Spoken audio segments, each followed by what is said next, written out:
Dugaan kekerasan seksual terhadap istri Verdi Sambo Putri Chandrawati oleh Brigadir Yosua kembali mencuat. Komnas HAM menyimpulkan Putri diduga kuat mengalami kekerasan seksual saat di Magelang, Jawa Tengah.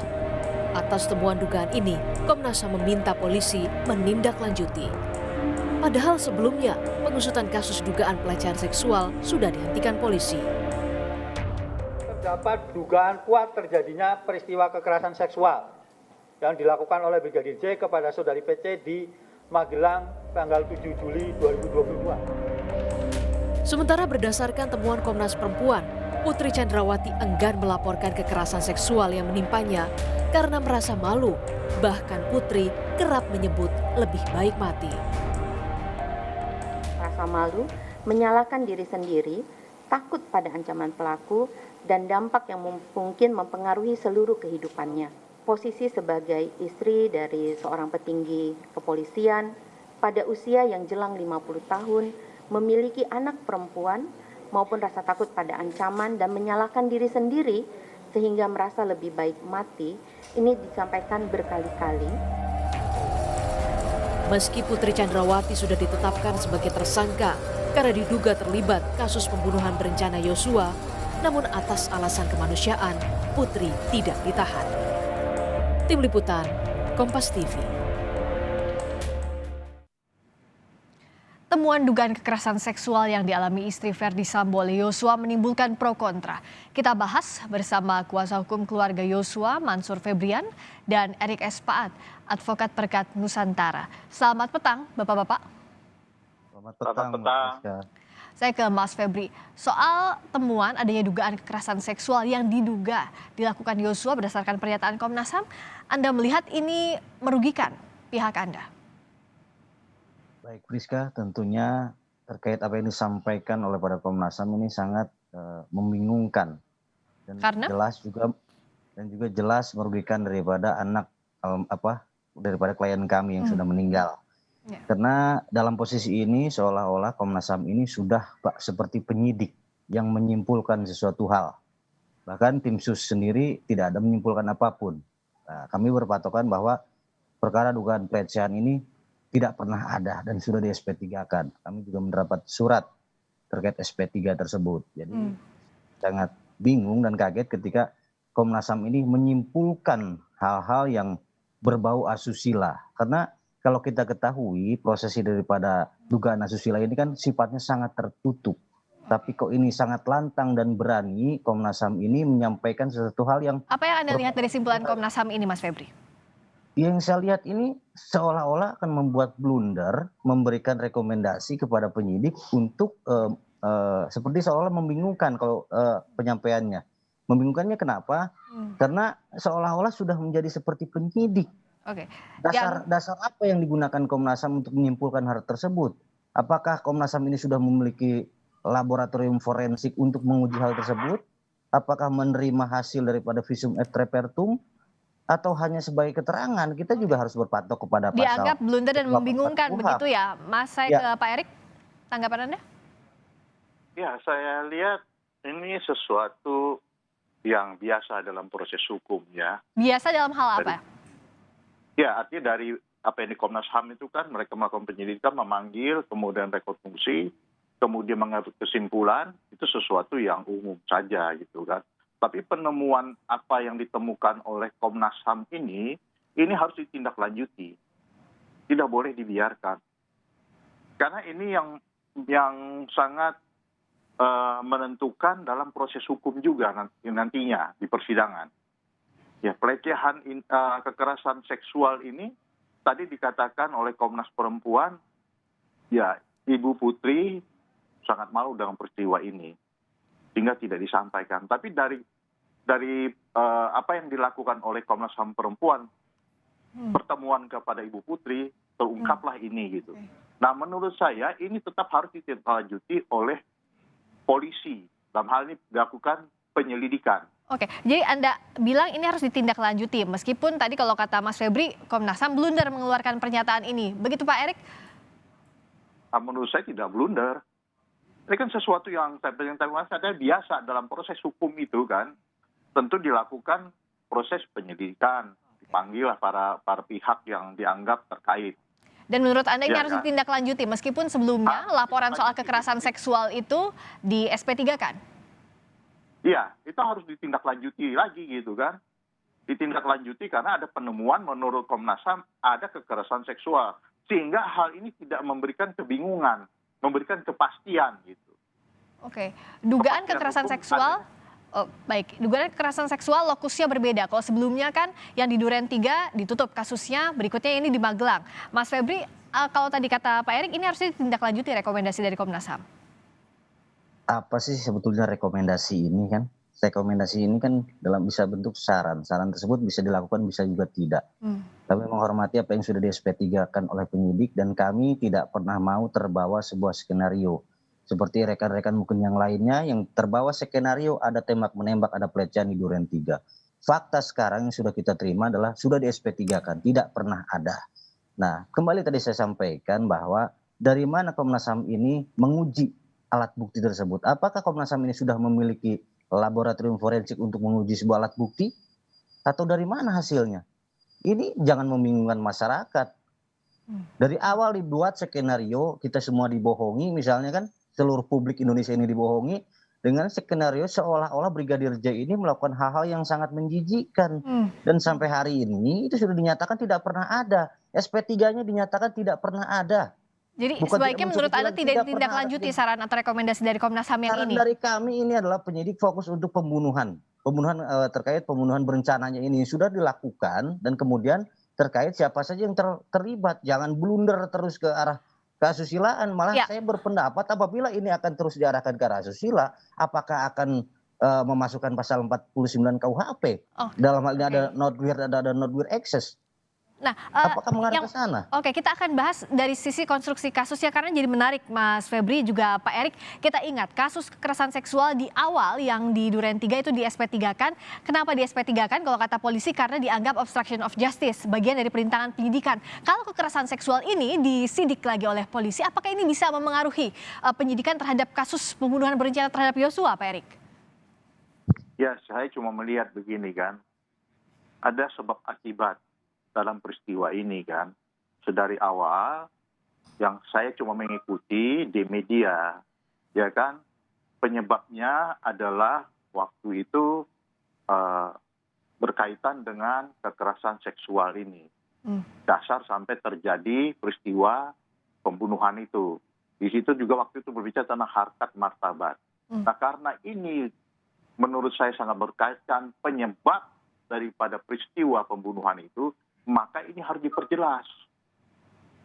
Ini harus diperjelas penyebabnya ini. Jadi ini harus tetap diperiksa.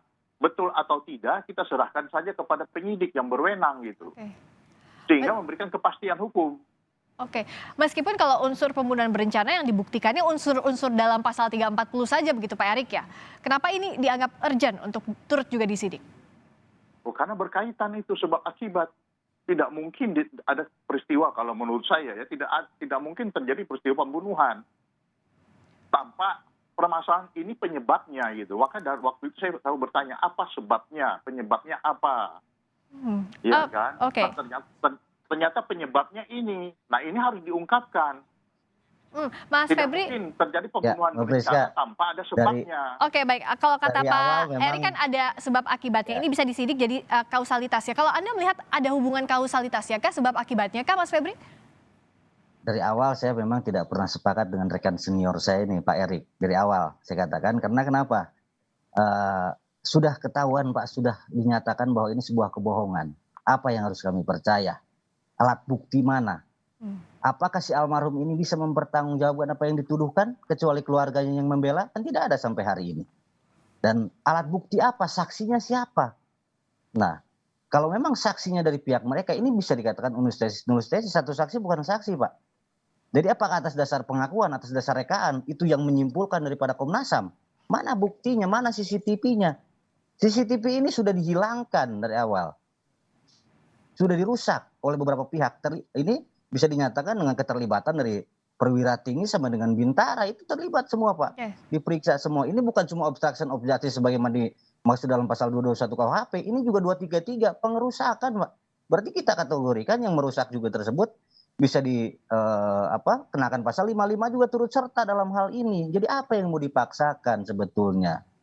Oke, Pak Erik, apa yang mau dipaksakan kalau kata Ya, Mas Febri? ini bukan paksaan, kan ada temuan baru dari Komnas HAM perempuan. Tentu ini adalah apa yang disampaikan Komnas HAM ini harus ditindaklanjuti. Masalah benar tidaknya nanti kita lihat saja proses lagi pemeriksaan oleh kepolisian, apakah benar atau tidak, kita lihat saja supaya memberi kepastian hukum. Saya Itu ingin menurut bertanya ke saya. Bang Erik, apakah lazim ketika ada sesuatu kejadian ini tiba-tiba yang diundang ini lembaga independen ke Polda Metro loh Pak, yang mengakui ini LPSK awalnya, mereka diundang ke Polda Metro, Komnas HAM juga diundang, Komnas Perempuan diundang, apakah ini sesuatu hal yang lazim seperti itu? Bukankah seseorang yang minta dilindungi ini yang datang langsung ke Komnas tersebut? Nah, jadi kami semakin tidak percaya. Kenapa? Karena tiba-tiba ada statement dari Komnas HAM dan Komnas Perempuan yang menyimpulkan adanya sesuatu hal yang memang sudah di SP3-kan. Begitu. Jadi begini, Oke, Pak Erik, rekan, silakan. saya cuma melihat ini tetap harus dibuktikan. Jadi kita hanya mau melihat, kalau bicara tadi ada skenario menurut rekan saya, supaya terungkap skenario ini siapa yang membuat. Apakah Komnas HAM tidak benar atau menyimpulkan suatu ada dugaan kebohongan nantinya, jadi kan malah terbongkar lagi. Kita melihat di sini tentang Ya profesional. makanya yang saya Ada. tanyakan itu apakah ada kelaziman seperti itu ketika seseorang yang mengalami dirinya seperti tindak pidana atau meminta dilindungi itu lembaga independen ini yang diundang justru ke Polda Metro waktu itu. Ini ada statement dari LPSK Jadi waktu saya itu. melihat bukan Apakah masalah lazim? masalah lazim atau tidak. Kita melihat ini sudah dilemparkan jadi bola lagi yang menggelinding lagi. Ya kan? Kalau tidak ditindaklanjuti tentu akan menimbulkan kebingungan. Ini yang mana yang benar? Justru Lebih baik semakin kita bingung, Pak. serahkan saja kepada polisi supaya ditindaklanjuti sehingga memberikan kepastian hukum. Oke. Benar tidak gitu. Nah, bicara soal kepastian hukum sekarang, jadi sebenarnya harusnya diselidiki lebih lanjut atau tidak dugaan kekerasan seksual ini menurut Bapak-bapak, Mas Febri? Dari awal kan yang digaungkan ini terkait percobaan pembunuhan dan asusila. Itu sudah jelas kan dari awal. Arahannya adalah Baradae juga dijanjikan akan di SP3-kan, kemudian dijanjikan iming-iming uang. Ini yang sudah digarisbawahi.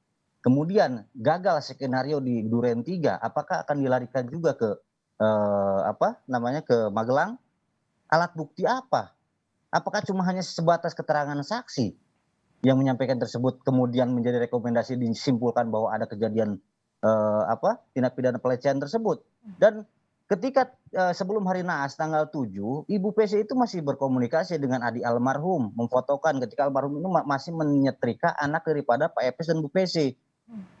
Saya tanya ke Mbak Friska begini, ke Mbak Friska, kalau memang Mbak Friska tiba-tiba dilecehkan seperti itu, apakah Mbak Friska masih mau berbicara ataupun melihat muka seorang tersebut? Saya tidak di posisi itu. Yang pertanyaannya, dan itu harus kemudian penyidikan. Ketika pulang masih bersama-sama, itu logika sederhana saja. Masih bersama-sama gitu loh. Jadi Anda intinya Mas Febri melihat ada yang janggal kalaupun ini dianggap kekerasan seksual. Sekali. Dari awal Oke, Pak Erik melihat ini hal yang janggal atau tidak? Saya pikir tidak janggal. Karena? Ini kan ada pendapat ini kan tentu mereka sudah menyampaikan sampai kesimpulan itu kan tidak berdasarkan asumsi menurut saya, tidak mungkin Komnas HAM berdasarkan asumsi. Tentu mereka sudah mencari kebenaran tentang ini.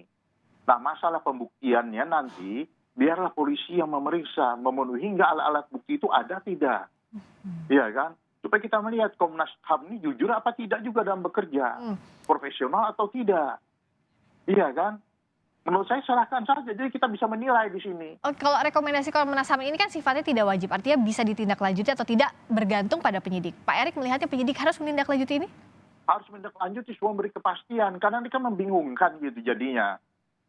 Iya kan? Ada SP3 kemudian muncul lagi ini. Saya hanya melihat ini untuk memberi kepastian gitu kan. Dalam peristiwa berkaitan dengan FS ini dengan Ibu Putri ini harus memberikan kepastian hukum. Sebetulnya apa sih permasalahan sehingga terjadi peristiwa ini? Oke, terakhir kalau tidak membingungkan nanti saya bilang. Sungguh membingungkan kalau tidak. Mas Febri melihatnya jadi Komnas HAM juga ada apa ini? Oke, kalau Mas Febri melihatnya untuk kepastian hukum, apakah bergantung pada pembuktian dugaan kekerasan seksual di Magelang ini? Kepastian hukum ini untuk para pihak. Utamanya kami membela kepentingan daripada anak klien kami yang sudah menjadi mayat, saat ini sudah jadi almarhum, yang selalu dan terus-terus dituduh tentang dugaan pelecehan ini.